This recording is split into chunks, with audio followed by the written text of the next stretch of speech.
And another person under fire is Porac Mayor Jaime Capil, who is now being accused of being a pogo protector. That's after the series of raids over at Lucky South 99 found evidence of criminal activities. Gia Robles with the report. Authorities have finished searching the Lucky South 99 compound in Porac, Pampanga. In their latest inspection, operatives found more computer units, cell phones, and SIM cards. There are items that stood out, including the certificate of recognition given by the PNP Regional Highway Patrol Unit 3 to Whirlwind Incorporated, the owner of the buildings being rented out to Lucky South 99. This is for the company's quote, generous donations.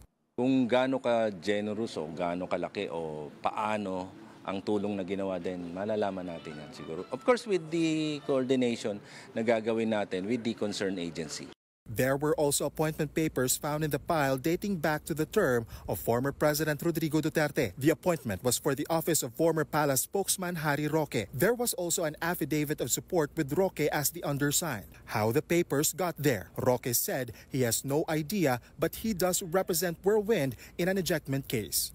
Well, ako po ay dahil paupahan naman ng negosyo ng ating kliyente na Whirlwind, palagi ko pong sinasabi na siguraduhin yung walang illegal nangyayari dyan.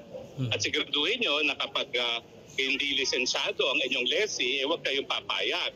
PAOK said they will submit the documents to further investigation. Meanwhile, Porac Mayor Jaime Capil faced a hearing before officials of the province over the undetected presence of illegal pogo in the municipality. Jing, hindi nyo pwedeng hindi pag-usapan ng EPE mo yan kasi big investor, foreigner pa. Foreigner pa yan, big investor. Hindi nyo pwedeng hindi pag-usapan ng EPE mo. Kasi lalo na ngayon, tumunog na yung bamban na ganito-ganito yun. Bakit 1 month na yung nakaraan, hindi kayo pa naging alert dun sa mga negosyo na apply sa inyo doon? Before the operation of PAOK, nagkaroon kami ng joint inspection team kaya kaso hindi kami pinapasok. It was found out that Porac LGU granted Lucky South a permit back in 2019 and that processing reportedly took only a day. No permit has been issued this year after the Pogo Hub was put on the negative list of the Bureau of Fire Protection. It was also discovered that the town was barely able to collect from Lucky South. Ano ang kolekta mo? Gig, 4,000 at saka yung 10,000 na milyar? Yun lang ang pakinabang ng Porac? Ngayon, binibida tayo? Nakalaglag tayo?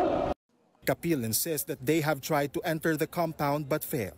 Even the PAOK, they need a search warrant to enter the premises na kaya kami talaga wala po kaming power. The town mayor insists that it is PAGCOR who have oversight over the illegal Pogo Hub. Meanwhile, after concluding the raid in Porac, authorities are turning their attention to searching for around 800 individuals, mostly Chinese nationals, who previously worked in this illegal Pogo Hub.